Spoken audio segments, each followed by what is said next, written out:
నమస్కారం, welcome to Sasha TV news. ముందుగా headlines. ప్రతి ఒక్కరూ ఆధార్ నమోదు చేసుకోవాలని పేర్కొన్న డిఎల్డిఓ అధికారులు. భూ కబ్జాదారులను కట్టడి చేయడంలో ప్రభుత్వం విఫలం అయిందని పేర్కొన్న సిపిఐ నాయకులు. అటల్ ఇంక్యుబేషన్ సెంటర్ నిర్వహించిన 8.0 ఇగ్నైట్ కు ఎంపికైన రామకృష్ణ డిగ్రీ కళాశాల విద్యార్థులు. షిరిడి సాయిబాబా ఆలయంలో భక్తి శ్రద్ధలతో గోవింద గానామృతం.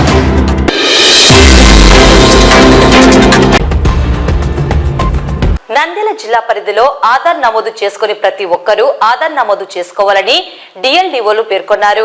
ఈ మేరకు జిల్లా కలెక్టర్ ఆదేశాల మేరకు ఆధార్ నమోదు నిర్వహణపై ప్రత్యేక సమావేశం నిర్వహించి ప్రతి ఒక్కరూ ఆధార్ నమోదు చేసుకునేందుకు ఏర్పాట్లను, అందుకు అవసరమైన ఏర్పాట్లపై సమావేశం నిర్వహించడం జరిగింది. ఈ సందర్భంగా డిఎల్డిఓలు ఆధార్ నమోదు ప్రక్రియ గురించి వివరించారు. కార్యక్రమంలో నంద్యాల జిల్లా జిఎస్డబ్ల్యూ ఇన్ఛార్జి మరియు డిఎల్డిఓ శివారెడ్డి, ఆత్మకూరు డిఎల్డిఓ సత్యనారాయణ, నంద్యాల జిల్లా జిఎస్డబ్ల్యూ కోఆర్డినేటర్ ఖాదర్ బాషా, ఏడీసీ జిఎస్డబ్ల్యూ నాగరాజు, జిల్లా ఆధార్ కోఆర్డినేటర్ మల్లికార్జున తదితరులు పాల్గొన్నారు.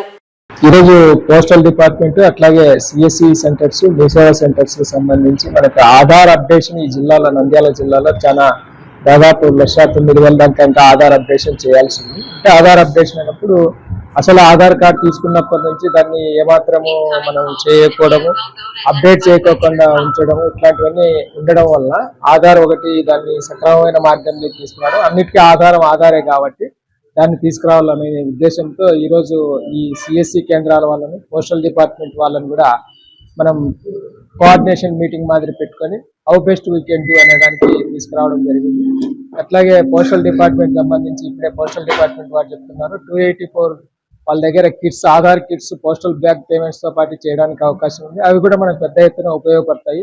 ఇంకా 0 to 5 years అంటే చిన్న పిల్లలు ఎవరైతే ఉంటారో శిశు ఆధార్ అని మనం చేస్తున్నాము. ఈ శిశు ఆధార్ దాదాపు జిల్లాలో ఇంకా 30,000 మందికి చేయాల్సి ఉంది.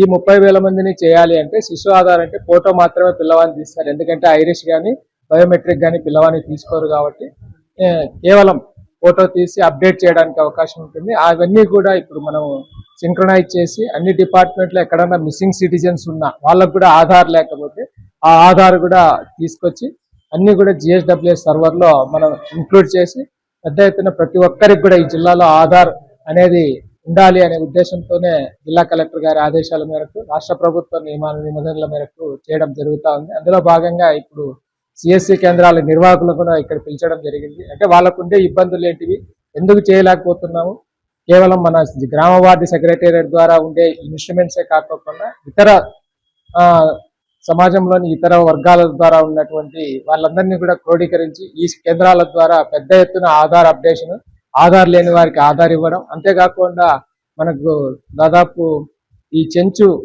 హ్యాబిటేషన్స్ అనేటివి కూడా మన జిల్లాలో ఎక్కువ ఉన్నాయి. ఈ చెంచులకు కూడా ఈ రోజు కూడా జిల్లాలో ఇంకా 516 మందికి ఆధార్ లేదని ఈ మధ్యలో మనం సెక్రటేరియట్ ఎంప్లాయీస్ ద్వారా కలెక్టర్ గారు సర్వే చేయించడం జరిగింది. అందులో కూడా 516 మందికి ఇంకా సెక్రటేరియట్ సిబ్బంది ద్వారా చేసిన సర్వేలో ఆధార్ అనేది లేదు చెంచు గ్రామాల్లో ఇప్పటికి కూడా అనేది కూడా మనం ఫైండ్ అవుట్ చేయడం జరిగింది. ఆ 516 మందికి కూడా ఆధార్ ఇవ్వడానికి అన్ని చర్యలు తీసుకుంటున్నాము. ఐటీడీఏ వాళ్ళతో కూడా మాట్లాడడం జరిగింది. వాళ్ళతో కూడా ఎవరికైతే ఆధార్ లేదో వాళ్ళందరినీ కూడా ఆధార్ తీసుకురావడానికి, ఆధార్ ఇప్పించడానికి, ఈ జిల్లాలో ఆధార్ లేనటువంటి వాళ్ళు ఎవరు ఉండకూడదు అనేది ప్రధాన నివేదిక పెట్టుకుని పని చేయడం జరుగుతూ ఉంది. వైఎస్ఆర్ నగర్ లో, నందమూరి నగర్ లో భూ కబ్జాదారులను కట్టడి చేయడంలో ప్రభుత్వ పెద్దలు, మున్సిపల్ అధికారులు విఫలం అయ్యారని సిపిఐ పట్టణ కార్యదర్శి ప్రసాద్ పేర్కొన్నారు. అనంతరం వారు మాట్లాడుతూ నంద్యాల పట్టణ శివారు ప్రాంతాలైన నందమూరి నగర్, వైఎస్ఆర్ నగర్ లో ఉన్న ఖాళీ స్థలాలను కబ్జా చేస్తున్న వారిని ప్రభుత్వ అధికారులు ఏమాత్రం పట్టించుకోవడం లేదని ఆరోపించారు. ఈ కాలనీలు ఏర్పడి దశాబ్దాలు గడుస్తున్నప్పటికీ అక్కడ ఖాళీ స్థలాలు ఉన్నాయని, కంప చెట్లతో అడవిని తలపించే విధంగా ఉందని, ఆ స్థలాల కోసం కబ్జాకోర్లు పోటీపడి ఒక ప్లాట్ మీద 2 లేదా 3 పట్టాలు పుట్టిస్తూ దౌర్జన్యాలకు పూనుకుంటున్నారు. ఇప్పటికైనా ప్రభుత్వ అధికారులు ఇల్లు లేని నిరుపేదలకు ఇంటి స్థలాలను ఇచ్చి పక్కా ఇల్లు నిర్మించి ఇవ్వాలని కోరారు. ఈ కార్యక్రమంలో నందమూరి నగర్ సిపిఐ శాఖ కార్యదర్శి బాషా, మక్బుల్ రఫీ తదితరులు పాల్గొన్నారు. శతాబ్దాలు గడుస్తున్నా అక్కడ ఇప్పటికీ ఖాళీ స్థలాలు మరి దర్శనమిస్తున్నాయి. ఆ ఖాళీ స్థలాలకు మరి పదుల సంఖ్యలో కబ్జా కోర్లు వాటిపైన కన్నేసి మరి కబ్జాలు చేసుకుంటూ మరి పబ్బం గడుపుతున్నారు. మరి మున్సిపల్ అధికారులు ఏం చేస్తున్నారో మాకు అర్థం కావడం లేదు. మున్సిపల్ అధికారులు కానీ మరి ప్రభుత్వ అధికారులు కానీ దశాబ్దాలు గడుస్తున్న ఖాళీ స్థలాలు ఇప్పటికీ అక్కడ ఉన్నవి. మరి ఇల్లు లేని నిరుపేదలు అనేక మంది మరి నంద్యాల టౌన్ లో నివాసాలు ఉంటూ ఒక్కొక్క ఇంటిలో 2-3 కొడుకులతో సంసారాలు చేసుకుంటూ నివాసాలు గడుపుతున్నారు. మరి అటువంటి వారికి ఇవ్వకుండా అక్కడ అసలు ఆ ప్రాంతం పైన కూడా దృష్టి పెట్టకుండా మరి మాంసం ముక్క వేస్తే మరి గద్దలు ఏ రకంగా కొట్లాడతాయో ఒక ఫ్లాట్ను మరి పదుల సంఖ్యలో కబ్జా కోర్లు మరి వాటిపైన జీవనం సాగిస్తున్నారు. మరి మున్సిపల్ అధికారులు తక్షణమే దీనిపైన చర్య తీసుకోవాలి. గతంలో మరి భూమా నాగిరెడ్డి ఎమ్మెల్యేగా ఉన్నప్పుడు 2018లో మరి 1982లో ఇచ్చిన పట్టాలు ఇప్పటి వరకు ఎందుకు ఖాళీగా పెట్టినారో ఆ ప్రాంతంలో మరి చెట్లు మొలిసి నీరు నిలువ ఉండి ఆ ప్రాంతంలో నివసించే వారు అనేక ఇబ్బందులు పడుతున్నారని చెప్పి మరి కొత్తగా ఇల్లు లేని వారికి అప్పుడు పట్టాలు ఇవ్వడం జరిగింది.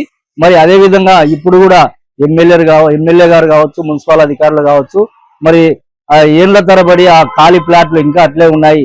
అవి ఎవరికి ఇచ్చినారో కూడా అర్థం కావడం లేదు. ఆ ప్రాంతంలో పిచ్చి మొక్కలు మరి చెట్లు మొలిసి పాములు తేళ్లతో చాలా ఇబ్బంది పడుతున్నారు.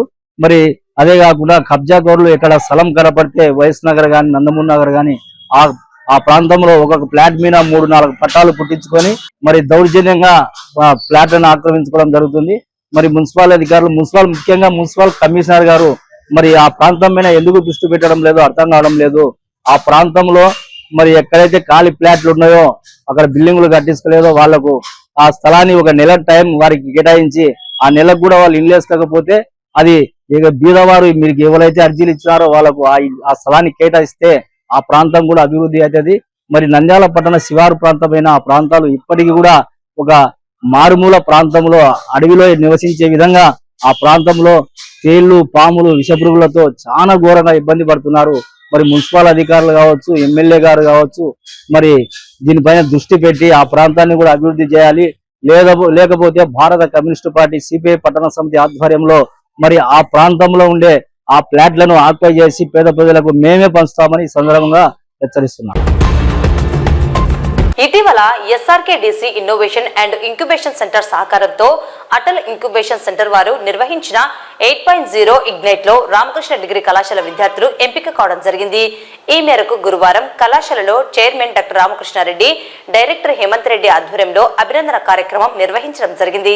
ఈ సందర్భంగా డాక్టర్ రామకృష్ణారెడ్డి, డైరెక్టర్ హేమంత్ రెడ్డి మాట్లాడుతూ అటల్ ఇంక్యుబేషన్ సెంటర్ నిర్వహించిన 8.0 ఇగ్నైట్ కు కళాశాల తరపున 4 జట్లు పాల్గొన్నాయని, పాల్గొన్న 4 జట్లు ఎంపిక కావడం గొప్ప మైలురాయని పేర్కొన్నారు. సమస్యల నుండి ఆలోచనలు ఉత్పన్నమవుతాయని అన్నారు. రామ్రాజ్ కాటన్ వ్యవస్థాపకుడు మరియు జొమాటో వ్యవస్థాపకుడు వంటి పారిశ్రామికవేత్తల గురించి విద్యార్థులకు అవగాహన కల్పించారు. అనంతరం విద్యార్థులకు జ్ఞాపికలు అందజేసి ప్రశంసించారు. ఈ కార్యక్రమంలో శ్రావణి కుమారి, సాదిక్ విద్యార్థులు పాల్గొన్నారు.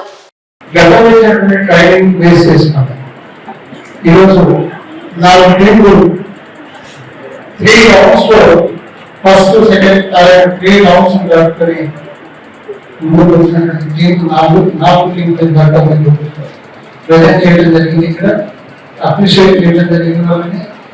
సో ఆ టీమ్ మెంబర్స్ వాళ్ళు డిఫరెంట్ ప్రాజెక్ట్స్ వాళ్ళు ప్రజెంట్ చేయడం జరిగింది. అవి నెక్స్ట్ సెషన్ ఎందుకంటే ఈరోజు టైం లేదు కాబట్టి ఈరోజు ఇంతవరకు డామినేట్ చేస్తాం. నెక్స్ట్ సెషన్ లో వాళ్ళు ఏ ప్రాజెక్ట్ మీద ఏమేమి ప్రజెంట్ చేశారు 4 టీంలు ఈ గవర్నర్ నీకు ప్రెజెంటేషన్ ఇవ్వడం జరిగింది. ఇది ఎందుకు చేస్తున్నాం అంటే ఫస్ట్ ఇయర్ స్టూడెంట్స్ వచ్చినటువంటి పిల్లలకి ఇలాంటి ప్రోగ్రామ్ ఒకటి ఉంది అని తెలుసుకోవడం, ఆ ప్రోగ్రామ్ మీద ఇంట్రెస్ట్ క్రియేట్ చేసుకుని ఒక ఎంటర్ప్రీనర్ గా ఎదగడానికి కళాశాలకు వేదికగా మారుతుందనే ఉద్దేశం. సో మీకు కొన్ని ఐడియాస్ ఉండవచ్చు, వాటిని ఎలా షేప్ చేయాలి అన్నటువంటిది, ఏ విధంగా మనం దాన్ని ఇంప్లిమెంటేషన్ తీసుకురావడానికి ఏ విధంగా మనం ప్రయత్నం చేయాలి అన్నటువంటి వాటి కోసం ఈ అటల్ ఇంక్యుబేషన్ సెంటర్ మీకు టైం చేస్తుంది, మిమ్మల్ని గైడ్ చేస్తుంది. అవసరమైతే మీకు ఇంకొక మీ ఐడియాస్ కలిగినటువంటి ఎంటర్ప్రీనర్స్ ఆల్రెడీ ఉన్నటువంటి వాళ్ళు ఎవరైతే ఉన్నారో అలాంటి వాళ్ళని మీకు అటాచ్ చేసి మిమ్మల్ని ఆ ఫీల్డ్లో పైకి తీసుకెళ్ళడం కోసం ప్రయత్నం చేయడం జరుగుతుంది. సెంట్రల్ గవర్నమెంట్, స్టేట్ గవర్నమెంట్ మొత్తం ఎంటర్‌ప్రెన్యూర్‌షిప్ డెవలప్మెంట్ కోసం చాలా ప్రయత్నాలు జరుగుతున్న విషయాన్ని గమనించాలి. ఎంటర్‌ప్రెన్యూర్ అనగానే మనకి గుర్తొచ్చేది నా ఫైనాన్షియల్ బ్యాక్గ్రౌండ్ ఏంటి, నా సోషల్ బ్యాక్గ్రౌండ్ ఏంటి, ఇలాంటివి నాకు ఇన్ఫ్రాస్ట్రక్చర్ ఫెసిలిటీస్ ఎంత ఉన్నాయన్న దాని మీద చాలా మంది వెంకటం చేస్తూ దీనికి మీకు ఉన్నటువంటి మైండే, మీ బ్రెయినే ఒక రిజర్వ్ బ్యాంక్.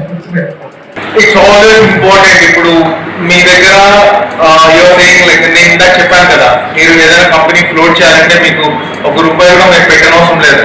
అట్లాంటప్పుడు కంపెనీ ఎవరు పెడతారు, డబ్బులు ఎవరు ఇస్తారు అంటే ఎస్, బయట ఇన్వెస్టర్స్ చాలా మంది ఉన్నారు.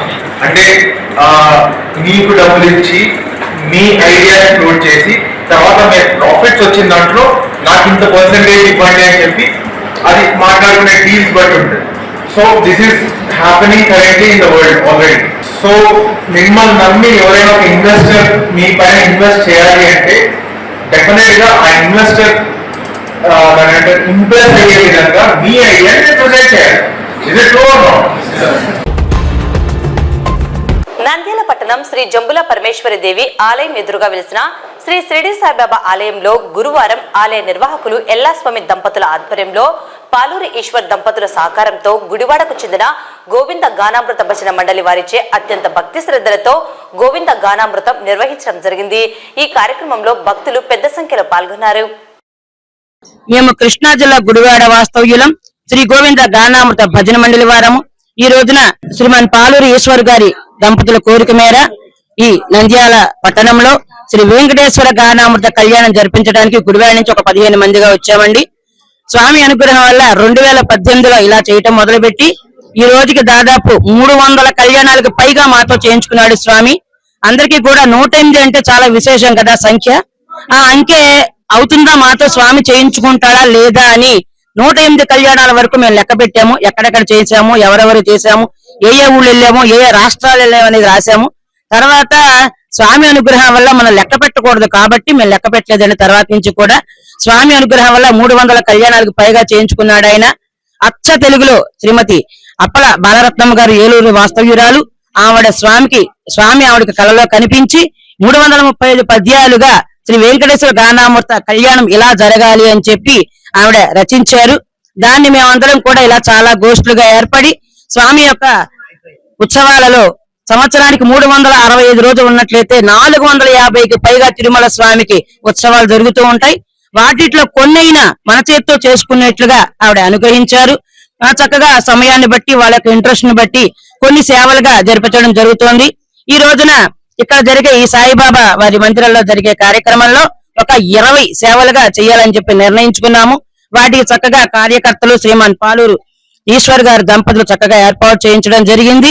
ముందుగా స్వామికి సుప్రభాత సేవ దగ్గర నుంచి ఏకాంత సేవ వరకు కూడా ఒక 20 సేవలు జరిగేట్లుగా ఏర్పాట్లు చేయడం జరిగింది. సమీపంలో ఉన్న జంబుల పరమేశ్వరి దేవాలయానికి ఎదురు బాబా గుడి నందు ఈ రోజు గురువారం నాడు గుంటూరు వాస్తవ్యులు వచ్చి గుడివాడ వాస్తవ్యులు వచ్చి ఇక్కడ కళ్యాణం జరిపించారు. కూతురు అల్లుడు గారి యొక్క కళ్యాణం ఇక్కడ జరిపించారు, గొప్పగా జరిపించారు. అలాగే ముందుగా ఐగిరవాచారి యొక్క సత్సంగం జరిగింది.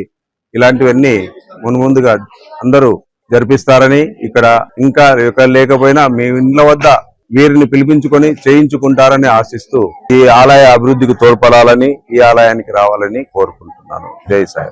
ఈ రోజు ఇక్కడ మనం నంద్యాల పట్టణంలో వెలిసినటువంటి జంబుల పరమేశ్వరి దేవస్థానం సమీపం ఎదురుగా ఉన్నటువంటి సాయిబాబా దేవాలయంలో జరుగుతున్నటువంటి ఈ గానామృతం, తిరుమలేశ్వరుని గానామృతం గుడివాడ వాస్తవ్యులు వచ్చి ఇక్కడ చాలా చక్కగా చేయడం చాలా ముదావాహము. ఇక్కడికి ప్రజలంతా అశేషంగా వచ్చి ఈ కార్యక్రమాన్ని జయప్రదం చేయడం కూడా చాలా సంతోషంగా ఉంది. ఇలాంటి కార్యక్రమాలు మునుముందు చాలా జరగాలని భక్తులు విశేషంగా వచ్చి స్వామివారి కృపకు పాత్రులు కావాలని కోరుకుంటూ ఇలాంటి ఈ సమావేశాన్ని ఏర్పాటు చేయడానికి తోడ్పడినటువంటి ఎల్లాస్వామి దంపతులు, పద్మజ గారు, తర్వాత వారి వాళ్ళ బృందం అంతా కలిసి చేసినటువంటి ఈ కార్యక్రమానికి వందనాలు తెలుపుకుంటూ సెలవు తీసుకుంటాం. వార్తలు ముగించే ముందు ముఖ్యాంశాలు మరోసారి. ప్రతి ఒక్కరూ ఆధార్ నమోదు చేసుకోవాలని పేర్కొన్న DLDO అధికారులు. భూ కబ్జాదారులను కట్టడి చేయడంలో ప్రభుత్వం విఫలం అయిందని పేర్కొన్న సిపిఐ నాయకులు. అటల్ ఇంక్యుబేషన్ సెంటర్ నిర్వహించిన 8.0 ఇగ్నైట్ కు ఎంపికైన రామకృష్ణ డిగ్రీ కళాశాల విద్యార్థులు. షిరిడి సాయిబాబా ఆలయంలో భక్తి శ్రద్ధలతో గోవింద గానామృతం.